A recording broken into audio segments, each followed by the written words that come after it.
this computer. The other lectures are on YouTube. I put those links up. The first two of this unit. And we're recording, so then I'll share my screen. Share.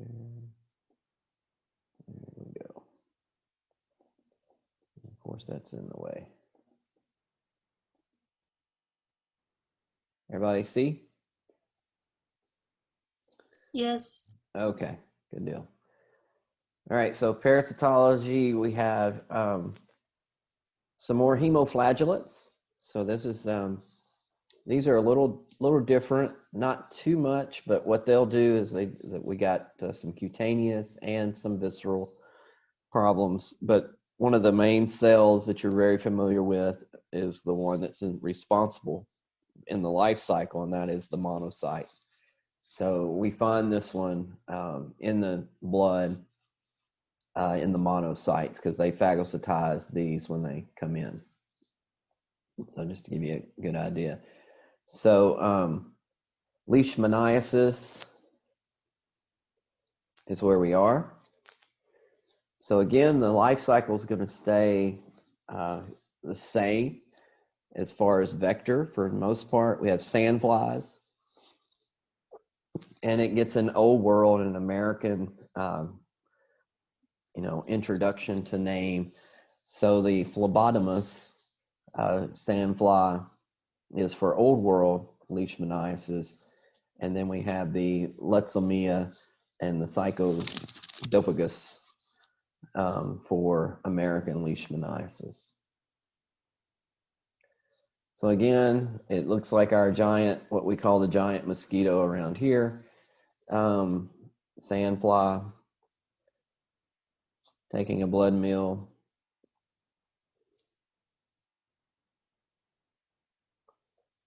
So definitely not something you'll miss, I guess. So the life cycle's a little different we had on Wednesday, where the promastigote form is the infective stage. So this is going to have the flagella, and we're going to see our picture from Wednesday. We're going to put that back up. But the promastigote are introduced into the host when the sandfly feeds. Okay, so the promastigote's going to be in the sandfly, bites a new victim, and the promastigote goes into, from the salivary in the feed, into the new host. Once in, then there is a amastigote form develops from the promastigote, and then these are engulfed by the macrophage. So the amastigote is in the macrophage. So you're going to see inside the macrophage, you'll see these multiple amastigotes inside. So it's easily seen if you got blood from the patient and did a smear and looked at the monocyte. So in the macrophage, in the peripheral blood, are ingested by the sandflies. And remember, just to give you a little heads up with hematology, remember they're called monocytes when they're in the blood. They're called macrophages when they go into the tissue. So that's the name. It's a little confusing because we're calling them macrophages in the peripheral blood. So within the insect, the amastigotes are transformed into the promastigotes in the midgut of the sandfly. And then the promastigote passes from the pharynx and the buccal cavity when it makes the bite of a new host. So that's our two. So when we say that we look at our picture, we're just here at the top. And I don't know if you remember this, but these are our leishmaniasis over here. And we have our names, the phlebotomous, sandfly. But it kind of helps us because there's a line drawn here to let us know that up top, just by itself, is the leishmaniasis, where the trypanosomiasis are all four, okay? So we really have the amastigote, the epi, and the trypomastigote forms when we think about the trypanosomiasis instead of the leishmaniasis. So that is a difference that now we see what this makes sense a little better, hopefully. from the lecture on Wednesday. So here's our CDC life cycle, to put it all on the paper with a lot of our arrows and our host and our vector. So we start with the sandfly, takes up a blood meal from an infected host, takes up the promastigote, okay, and then that promastigote changes in the sandfly itself. So here's our sandfly, takes the blood meal here at the bottom, okay, ingests the macrophage. It has the amastigotes inside. Those amastigotes, right, dispense into the midgut of the sandfly, turn into amastigotes, or into the promastigotes with the tail, with the flagella. And as we go back, and then we just keep this cycle going for the infective stage. And then in the human, the promastigote comes in from the sandfly. It's ingested by the macrophage. Okay, so you have this, macrophage with the big nucleus and all these little amastigotes inside. Okay, that cell then, after multiplication, there's a rupture of the cell, and then these spread through the human. Okay, so these are more just those two steps. So to me, leishmaniasis is always easier to keep up with and then trypanosomiasis, which is a little more complicated. So this is obvious. Look at the flagella on this one. So just a lot longer. It looks like, a mouse with a long tail, computer mouse connected when we didn't have cordless mouses. Now y'all have, you don't even need a mouse. You got a pad to go with.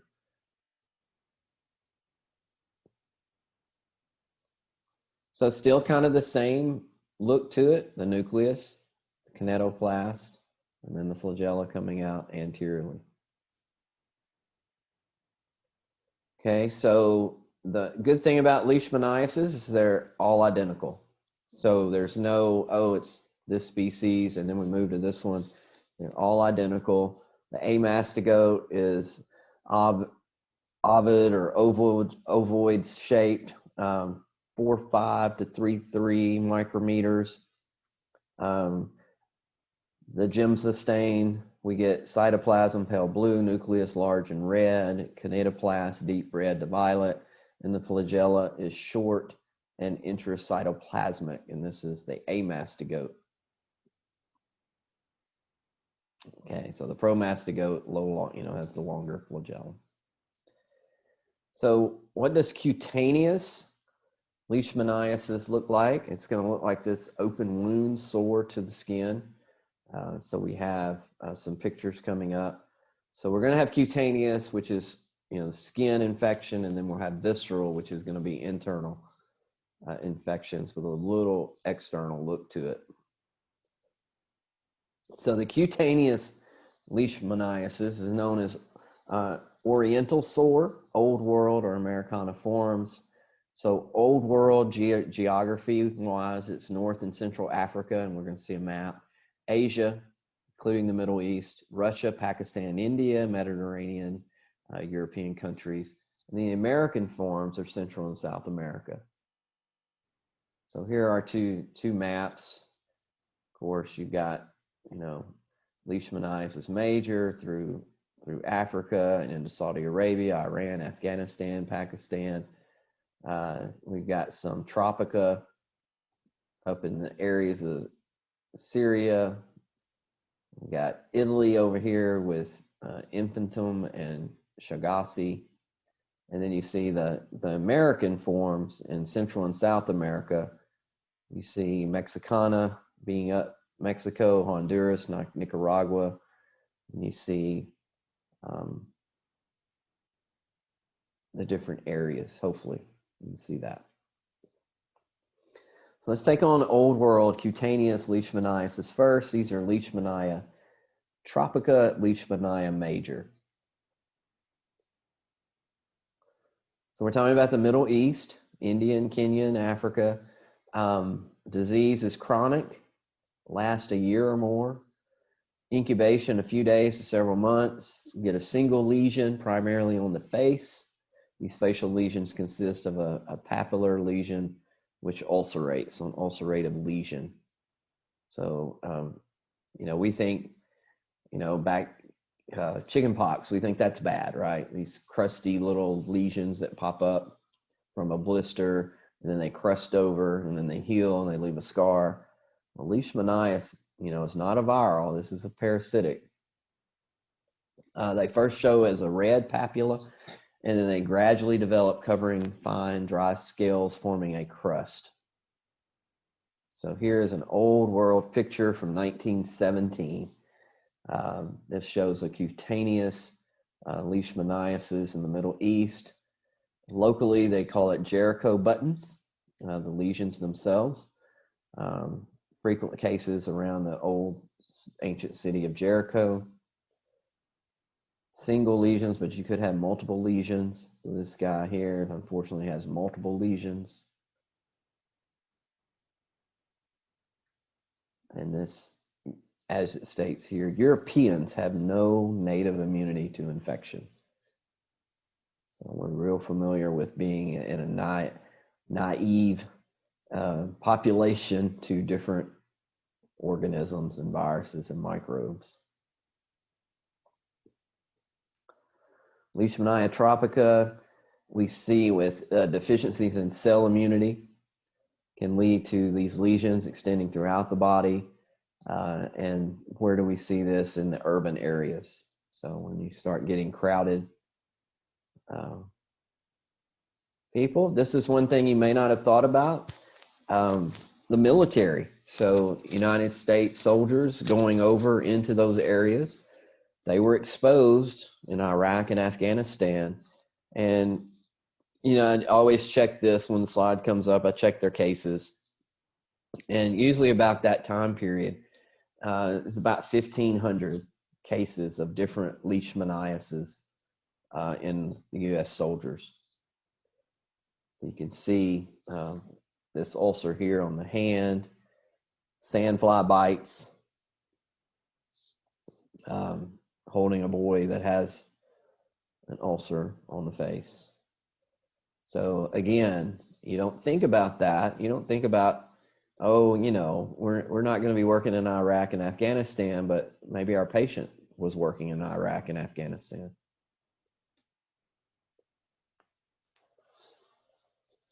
Leishmania major, Middle East, Northern Africa, the disease is acute.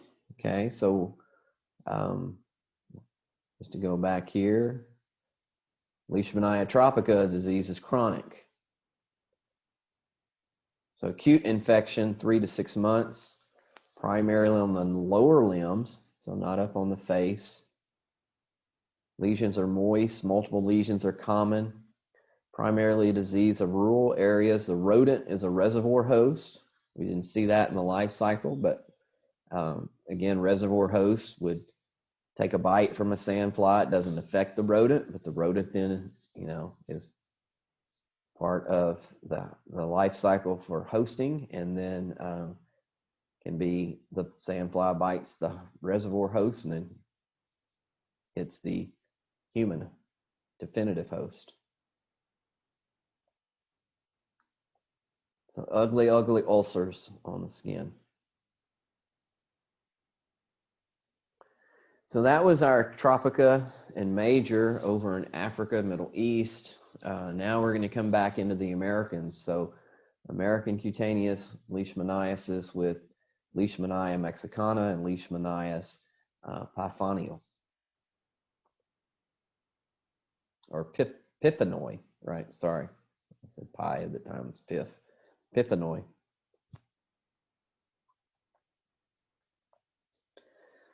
So, questions so far? I know we're kind of rolling pretty quick. Did y'all have lecture earlier today at 8, or did y'all not have lecture at 8? Yeah, we did. You did? What did you learn today at 8? We just reviewed stuff for our test. Test? When's your test? Next Wednesday too. Next Wednesday too? Yeah. Oh. Okay. As you can tell, we didn't get together and make out our test schedule, did we? Yeah, we've got to talk with Miss Bedner next week because we're supposed to have a test for her next week. And I'm really hoping she doesn't put it on Wednesday as well. Okay. I mean, I can always open mine up early. So if you don't want to have it on Wednesday, we can definitely open it and have it close on Wednesday because we won't have another lecture. So we're good. I mean, if y'all wanted, I can do that. Kind of give you a little space to pick and choose. When are you thinking about opening the test? Well, since I don't have, I guess I do have kind of the test on this computer, but probably until Monday. Okay. I think I could get it open Monday for sure. Yeah, that would be great, honestly. I'm not so sure I could open it because I'm not sure we went to. I could probably. I'll see. I mean, I think I'm gonna put the quiz up before I go to the office. So I've got to check and see what I've already got in Respondus. If I do have all the questions in Respondus, then it's no biggie.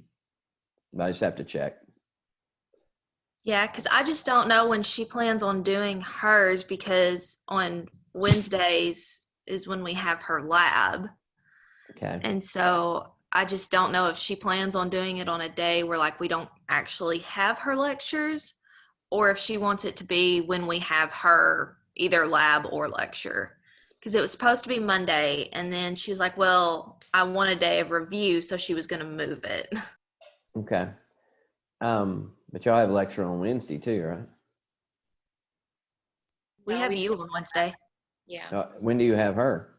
We just have lecture. Monday. And then we have her lab Monday and Wednesday. This is blood bank? Urinalysis with Bednar. Oh, I thought y'all were doing urinalysis. Y'all had urinalysis earlier today. Y'all didn't have blood bank today? No, we have blood bank today. But y'all don't have a blood bank test next week. Yeah, we have a Yes. blood bank test and the lab test on Wednesday, and then our urinalysis test is supposed to be Monday, but it's being moved to a different I day. got you. Okay. So you're just having test week next week. Yeah. Yay. Yeah. Did you say you'll post the review quiz this weekend? You just don't know Yeah, about it? yeah. I think I can get the quiz up this afternoon. So, Okay. And that way y'all can start digging. And if I can do the quiz, then the test is no big deal. Because that means the questions are in there. But I got to check, make sure. But I think I have everything here on this computer, or on Blackboard that I've already uploaded. But I got to double check. But yeah, I can do that. It doesn't have to just wait till Wednesday to open. But I will close it Wednesday, so we can put that on the schedule. So if people just, hey, I'm gonna take it Wednesday and get it done. All right. Well, that's a good update. Thanks. We had a little time to update. Yeah. So y'all got a lot of tests next week. But luckily, mine's only 3 units, so not a whole lot to go through on mine. So mine should be a little breather as far as the amount of material and the names.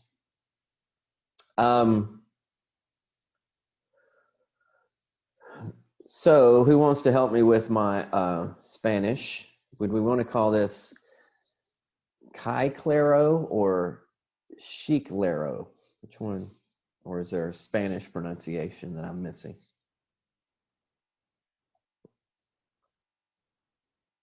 I would have said Kai Claro, but I don't. Kai, that's where I was going, but I didn't want to mess up with my Spanish. Kai Claro Ulcer. So easy to put together. Hopefully, when you see Mexicano and you see a Kai Claro ulcer, and when you see pictures, you'll know this one. So the disease is seen as a single lesion, almost all half affecting the ear with extensive destruction of cartilage. So cartilage is where Leishmaniasis mexicano focuses in on. So it destroys cartilage. So not good. We start off, pulling at your heartstrings here with the dog, with a Chiclero ulcer on its ear, right there. You see that? I think it's there or here. I don't know. I think it's here.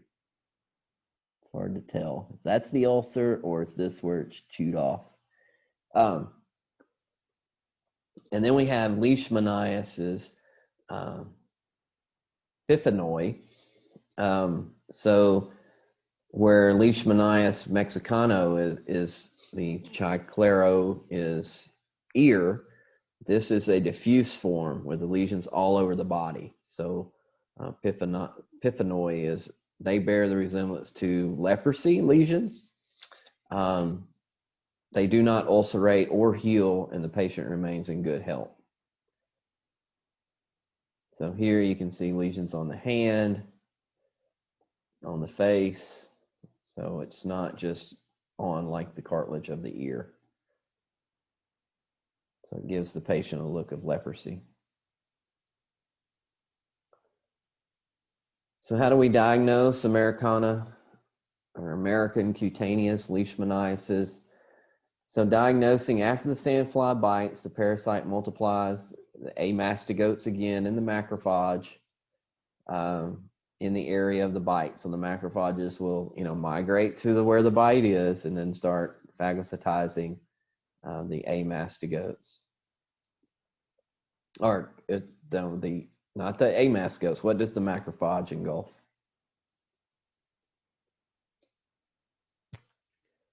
Promastigote. So we can take fluid from the ulcer. Organism will not be revealed from the ulcer scrapings because they're destroyed by bacteria. And we do see a rodent as a reservoir host here. And then we got we do have the caution here, but we do have some pictures. So cutaneous leishmaniasis, big ulcer here, some more smaller ones up there.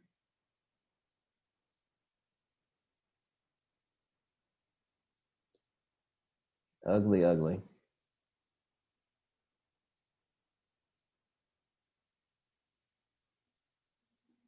So here's our big, monocyte here. These are the amastigotes multiplying inside the cell. We got about 1, 2, 3, 4, 5, 6, 7, 8, 9, 10, about a dozen more, 15.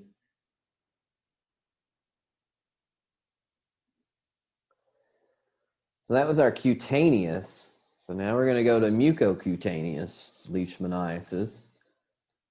And we'll start off there with Leishmaniasis brasiliensis.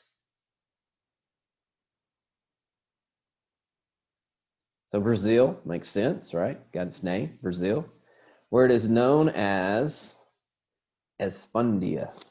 How was that for Spanish? Southern, what was that? Did I say it wrong? I have no idea. Sounds great. I thought you were going to correct me and go, no, I know Spanish and it's not Espondia. Both my kids are taking Spanish. I should have probably asked them, but southern Mexico to Paraguay, northern Argentina. So if it's mucocutaneous, then it's going to be not only the skin, but the mucous membranes. So cutaneous lesions initially resemble the oriental sore that we saw way back when from the, over in the major and the tropica, but it spreads to the mucocutaneous area, the nasal septum and the buccal mucosa and the nasopharynx. So this is where we see the disappearing of the nose. Okay, so Leishmaniasis brasiliensis. The soft parts of the nose, the lips, the soft palate may be lost unless treatment is given. Bones are not involved.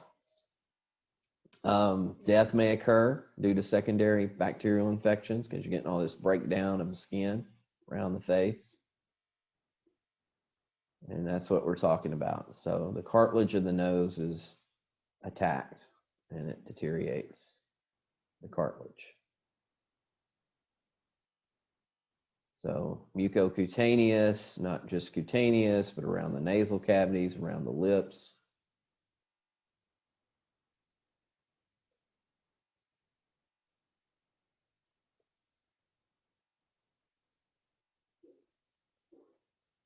So demonstrating this, we look for the organism in the tissue.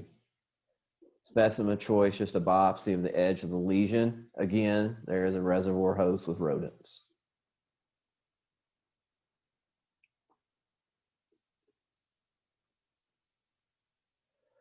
So we went from cutaneous to mucocutaneous, and now we're going to finish up with visceral leishmaniasis. And we have Leishmania donovani.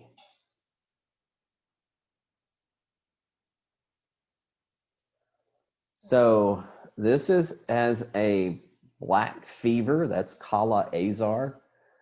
So South America, we have distribution of Leishmaniasis infantum and Leishmaniasis chagassi. In Northern Africa and Mediterranean, we have Leishmaniasis infantum and Leishmaniasis chagassi. Central Africa is Donovani, India Donovani, and Thailand Donovani.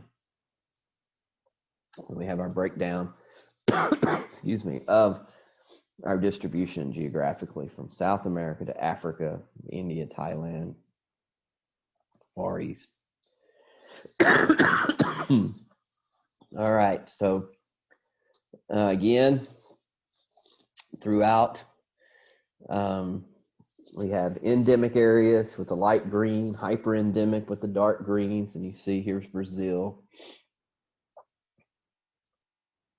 Here's the Sudan, Ethiopia. Here's India, Iran, Iraq, Turkey.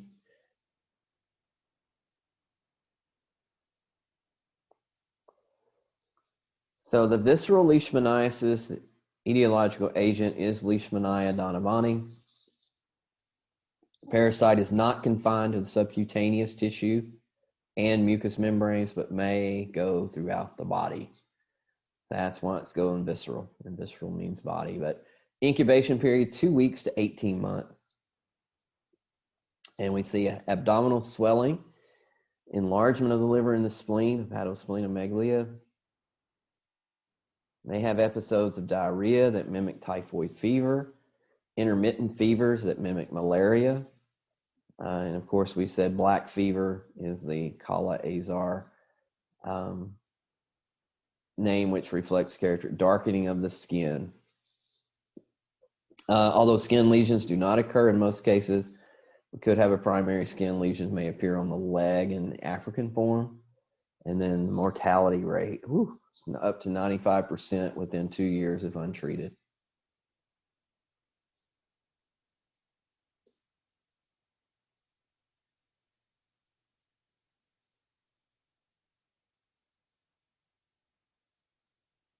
I think we're getting treated there.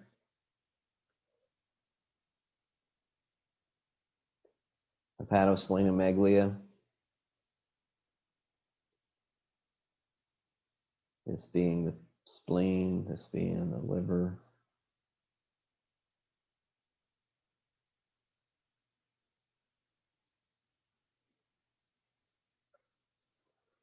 So to diagnose it, we need to demonstrate the organism in the tissue. We can do some really splenic or liver puncturing. Going after the spleen is not, it's a good procedure, but there's considerable risk. The patient may bleed to death. That looks like about 10% of the cases. The patient will bleed to death if you puncture the spleen, rupture it. Liver puncture is safer, still has some risk, and it's not as productive. Only about 60% are successful in isolating it from the liver. Can get even worse. We can go sternal marrow aspirate.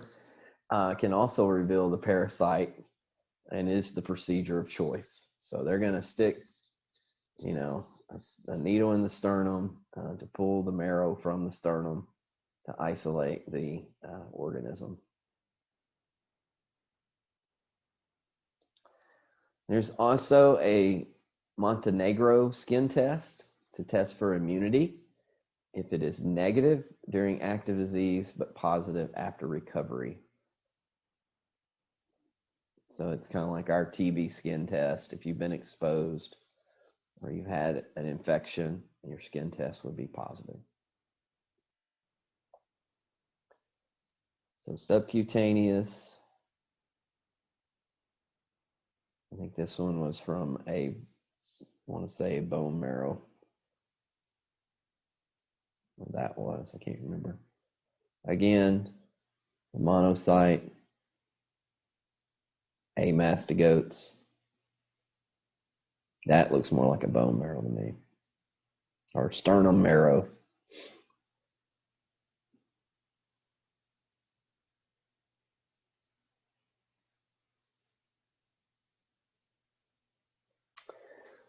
Luckily, they're moving toward a molecular method. We have PCR methods, excellent sensitivity and specificity for direct detection, for identification of causative species. Not routinely available. You can imagine in these areas all of a sudden, oh yeah, we got the PCR test available. We'll just run that. But you could definitely in the hospital or clinic have that capability. And it's getting more useful, easily done. Like I think I've told you before, it was in a 10-bed hospital, and they had a PCR. I mean, it wasn't in the Middle East, and it wasn't in some of the African countries, but it's a real, as long as you had power, you could pretty much could do this one. All right, short lecture. We'll stop the share. Let's see, guess we got everybody. It looks like we lost. Did we lose some people? Or did we just add 2 at the bottom and make it a full page? All right, y'all have any questions?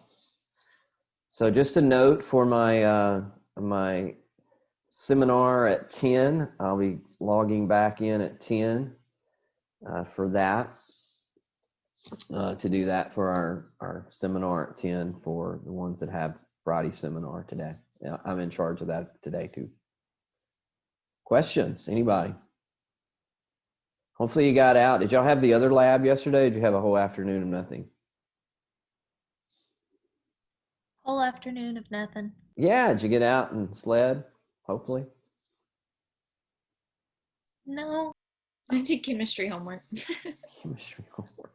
All right, looks like another great day to go sledding. It's probably, it's starting the end. So if you want to get out and play in it, this is probably the second best day. I think yesterday was the best day. Some of you went out the day before when it was really snowing. Us old people don't like it when it's doing that. We'd rather go out once it stops. All right. Well, that's it. That's my lecture for today. Can't create any more info about leishmaniasis. Hopefully you got that. We have trypanosomyiasis on Wednesday that we completed. And so those are the 3 units. So I will get busy looking at the review quiz and get that up into and remember that's, question pool. I don't know how big the pool will be. Just have to see how many questions I have. And then that's your best guide toward the next test Wednesday. And most of you have gotten that down as usual. Most of you have had me before, so you trust that process. So hopefully the ones that are just learning it, trust it and get those questions answered and then come back and see it on the test. Remember, the test is a one-time deal. The quiz is multiples. You can do as many times as you want to, and your best score will always be recorded. So any questions on that? And we will do some lab Tuesday. And I don't know where we are in the list, but we've got plenty of lab to catch up and just keep looking at these under the microscope. Anybody got anything else? All right. Well, those that are done for the week, have a good weekend. And I'm sure we're back on campus Monday unless something changes. And we'll see you next week.